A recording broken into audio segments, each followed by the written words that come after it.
El alquimista parte 2 de 2. En la primera parte dejamos a Santiago en uno de los momentos más importantes de su viaje. Había vendido sus ovejas. Había cruzado el mar. Había sido engañado y perdido todo su dinero. Había trabajado durante meses en una tienda de cristales para reconstruirse. Y finalmente había tomado una decisión que cambiaría nuevamente su destino. Seguir adelante. Porque ahora entendía algo que antes no comprendía. Los sueños importantes rara vez se cumplen por un camino recto. Siempre aparecen obstáculos. Dudas. Desvíos. Momentos en los que parece más fácil rendirse que continuar. Y justamente ahí comienza esta segunda parte de la historia.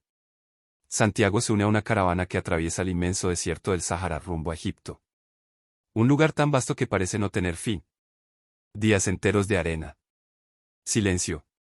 Sol. Y noches iluminadas por miles de estrellas. Durante el viaje conoce a un personaje muy particular. Un inglés.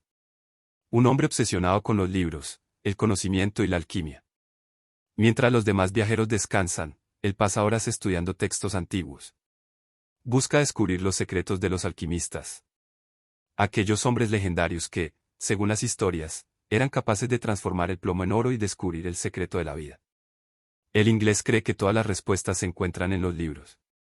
Pero Santiago comienza a darse cuenta de algo curioso.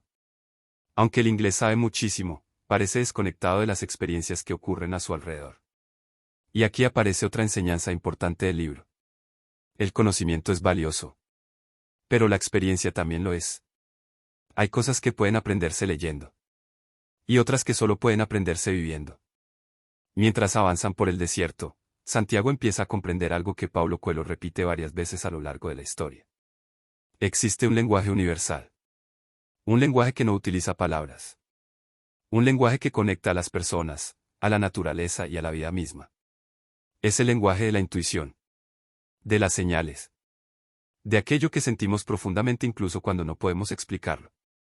Y cuanto más tiempo pasa en el desierto, más atento se vuelve a ese lenguaje. Finalmente, la caravana llega a un oasis. Un lugar lleno de palmeras y agua en medio de la inmensidad del desierto. Un lugar que parece casi mágico. Y es allí donde ocurre algo que Santiago jamás esperaba. Se enamora. Conoce a Fátima. Una joven del desierto cuya presencia lo impacta desde el primer momento. Y por primera vez desde que comenzó su aventura aparece una nueva pregunta. ¿Vale la pena seguir buscando el tesoro? ¿O debería quedarse allí con la mujer que ama? Es una pregunta profundamente humana. Porque muchas veces los sueños cambian. Las prioridades cambian. Y lo que parecía importante ayer puede dejar de parecerlo mañana. Pero Fátima le enseña una lección extraordinaria. Le dice que si realmente está destinado a encontrar su tesoro, debe continuar. Que el amor verdadero no impide a alguien perseguir su propósito. Lo impulsa. Lo fortalece. Lo acompaña. Y esta idea se convierte en una de las más recordadas del libro. Porque diferencia el amor auténtico de la dependencia. El amor auténtico no encadena. No limita. No obliga a renunciar a los sueños. Permite crecer. Permite avanzar. Permite convertirse en quien uno está destinado a ser. Mientras permanece en el oasis, Santiago comienza a notar señales extrañas. Observa halcones volando sobre el cielo. Y de pronto tiene una visión. Ve un ejército aproximándose para atacar el oasis. Al principio nadie le cree. Pero finalmente los líderes deciden escuchar su advertencia. Y gracias a eso logran prepararse. La amenaza se confirma. La visión era real. Y esto marca un momento importante en la historia. Porque Santiago comienza a confiar cada vez más en su intuición. Empieza a comprender que algunas respuestas no provienen únicamente de la lógica, sino también de la observación y de la conexión con el mundo que lo rodea. Es entonces cuando aparece uno de los personajes más misteriosos de toda la novela. El alquimista. Un hombre sabio que vive en el desierto y que parece comprender secretos que la mayoría de las personas jamás llegan a descubrir. Desde el primer encuentro, Santiago siente que está frente a alguien diferente. El alquimista ve cosas que otros no ven. Comprende cosas que otros ignoran. Y decide convertirse en su guía para la última etapa del viaje. A partir de ese momento comienzan juntos una travesía que cambiará definitivamente la vida del joven pastor. Durante el camino, el alquimista le enseña algunas de las lecciones más profundas de toda la historia. Una de ellas es que el miedo suele ser el mayor obstáculo para cumplir los sueños. Y dice algo que resulta inolvidable. Que el miedo al sufrimiento suele ser peor que el propio sufrimiento. Porque muchas personas pasan años enteros evitando riesgos, evitando cambios, evitando decisiones importantes, simplemente por miedo a sufrir. Y en el proceso terminan renunciando a la vida que realmente desean. Santiago comprende entonces que gran parte de su viaje no ha consistido en encontrar un tesoro. Ha consistido en aprender a vencer sus propios miedos. Otra enseñanza poderosa aparece cuando el alquimista le habla del alma del mundo. Una especie de fuerza universal que conecta todas las cosas. Las personas. Los animales. La naturaleza. Los sueños. Las experiencias. Todo. Según él, cuando una persona persigue sinceramente su leyenda personal, entra en armonía con esa fuerza. Y aunque esta idea puede interpretarse de muchas maneras, el mensaje central es claro. Cuando vivimos alineados con aquello que realmente consideramos importante, nuestra vida adquiere un significado diferente. Durante el viaje ocurre una de las escenas más famosas de todo el libro. Santiago y el alquimista son capturados por una tribu en guerra. Para salvar sus vidas, el alquimista afirma que Santiago es capaz de transformarse en viento. Una afirmación bastante problemática considerando que Santiago no tiene la menor idea de cómo hacerlo. Y sin embargo, se ve obligado a intentarlo. Es un momento simbólico. Porque representa esas situaciones en las que la vida nos exige descubrir capacidades que ni siquiera sabíamos que teníamos. Frente al miedo. Frente a la presión. Frente a lo imposible. Santiago comienza a dialogar con el desierto. Con el viento. Con el sol. Y finalmente comprende que todas las cosas forman parte de algo mucho más grande. Que existe una conexión profunda entre todo lo que existe. Y aunque la escena puede parecer fantástica, el mensaje es muy humano. Muchas veces somos capaces de mucho más de lo que creemos. Pero solo lo descubrimos cuando las circunstancias nos obligan a intentarlo. Finalmente, después de innumerables desafíos, Santiago llega a las pirámides de Egipto. El lugar que había visto tantas veces en sus sueños. El lugar donde supuestamente se encontraba el tesoro. Y allí, emocionado, comienza a cavar. Después de todo lo que había vivido. Después de todo lo que había sacrificado. Por fin estaba a punto de descubrir aquello que había venido buscando. Pero entonces ocurre algo inesperado. Un grupo de hombres lo encuentra. Lo golpea. Y le roba lo poco que lleva consigo. Mientras se burlan de él, Santiago les cuenta que había llegado allí siguiendo un sueño. Y uno de los hombres se ríe. Le dice que años atrás él también había tenido un sueño repetitivo. En ese sueño aparecía un tesoro escondido bajo un árbol en una iglesia abandonada de España donde un pastor dormía junto a sus ovejas.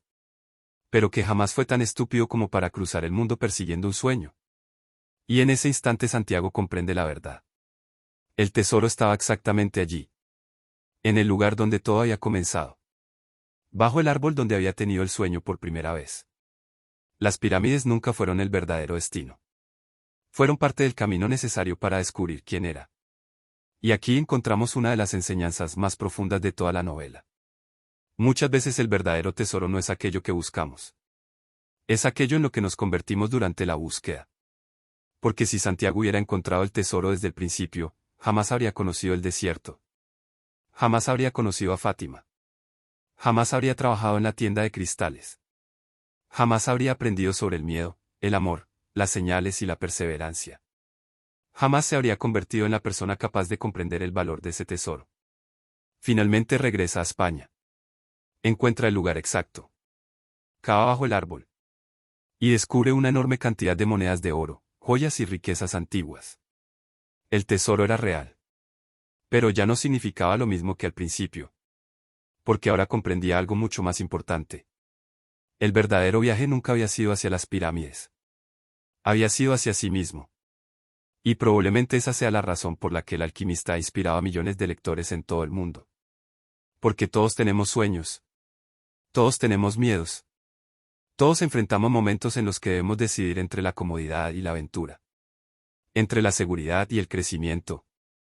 Entre quedarnos donde estamos o perseguir aquello que realmente deseamos. Y aunque cada persona interpreta la historia de manera diferente, el mensaje sigue siendo extraordinariamente poderoso. La vida recompensa a quienes se atreven a escuchar el llamado de sus propios sueños. No siempre de la manera que esperan. No siempre por el camino que imaginan, pero sí de maneras que terminan transformándolos profundamente. Y bueno, hasta aquí llega este resumen del alquimista. Gracias por haberte quedado escuchando hasta el final. Espero que esta historia te haya acompañado, inspirado y hecho reflexionar sobre tus propios sueños. Porque es fácil creer que todavía falta demasiado. Que no estamos preparados. Que es mejor esperar. Que quizás otro momento sea más adecuado. Pero la verdad es que los grandes viajes rara vez comienzan cuando nos sentimos listos.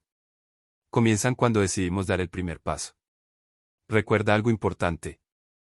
No todas las personas encontrarán el mismo tesoro. No todos recorrerán el mismo camino. Y no todos tendrán los mismos sueños. Pero cada vez que eliges avanzar hacia aquello que realmente importa para ti, ya estás ganando algo valioso. Experiencia. Crecimiento. Coraje. Y una versión más fuerte de ti mismo. Porque al final de la vida, las preguntas más difíciles no suelen ser sobre los errores que cometimos. Suelen ser sobre las oportunidades que nunca nos animamos a perseguir. Así que escucha tus sueños. Confía en tu camino. Y sigue avanzando. Quizás el tesoro que buscas esté más cerca de lo que imaginas. Si te gustó este audiolibro, también te recomiendo Juan Salvador Gaviota, El Caballero de la Armadura Oxidada, Siddhartha y el Profeta, porque todos exploran el crecimiento personal, la búsqueda de propósito y el viaje interior desde perspectivas inolvidables. Gracias nuevamente por escuchar. Y nos vemos en el próximo resumen.